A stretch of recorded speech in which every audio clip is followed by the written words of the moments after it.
one of the hard things about building a business on top of Notion is that Notion is adding things or changing their product, and I have to react to that and add things and be updated with their project as well, or with Notion as well.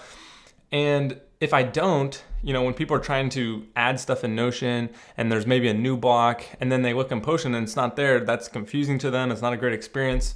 And so I've been working on adding more of these blocks that I might be missing. And it's difficult because I was just looking at LinkedIn. Notion has like 250 employees. I think a year ago I saw they had like 100 employees. So they've been growing a ton. They have a ton of employees. So 250 employees, and then I'm one person. So anytime they change things, update things, I, as one person have to do stuff.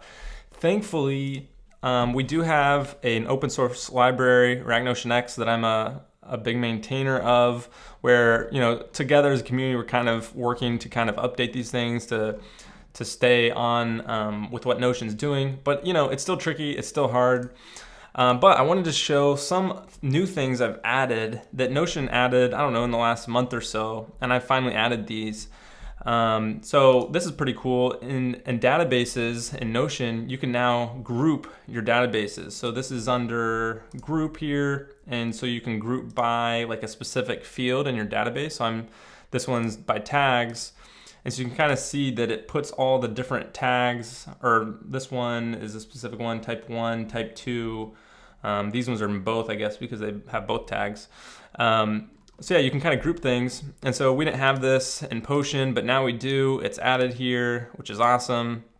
And just kind of a cool way to organize your stuff. Now this one is one that I should have had a long time ago. This is a linked page block. So link to a page. Of course, we always supported sub pages, but linking to a page allows you to kind of link to a different page. But it does need to be inside the same child. It needs to still be a child of your main page you're using in Potion for it to work. Before, we just would do like a text block. Like this was possible, but it was just confusing because you could do this and you could do something like that, where this is a link, but it's just text, and it's kind of the same thing as a link page block, but that's not very intuitive to people. And so there was a way to do it, but it just wasn't intuitive. So I finally added this. So now this will actually link to a page, and you can use that block as well. So there's not a ton more of these. Actually, if we go to potion.so, I actually have a full page supported blocks that show all the blocks that Potion supports. So you can see there's a lot of them. The majority of them we support. The page link is that new one.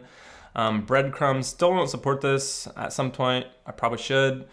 Don't have the calendar and the timeline, but have all these other databases. These are two that are probably not going to support these anytime soon, because that's just a lot of work. I haven't had many people ask for these, so it's just kind of listening out. And then all these different embeds that are supported, a couple that aren't, some different forms. So yeah, we're supporting most things, but there's always like little changes here and there that Motion might make within the block that we kind of have to update and stay on top of. So it is tricky, but I think adding some of these, I think, will be one of the things that will just make for a really good experience. What you see in Notion is what you get in Potion, and that's a good thing to have. So yeah, I'm keeping up with it, and it's been good to kind of make some of those changes.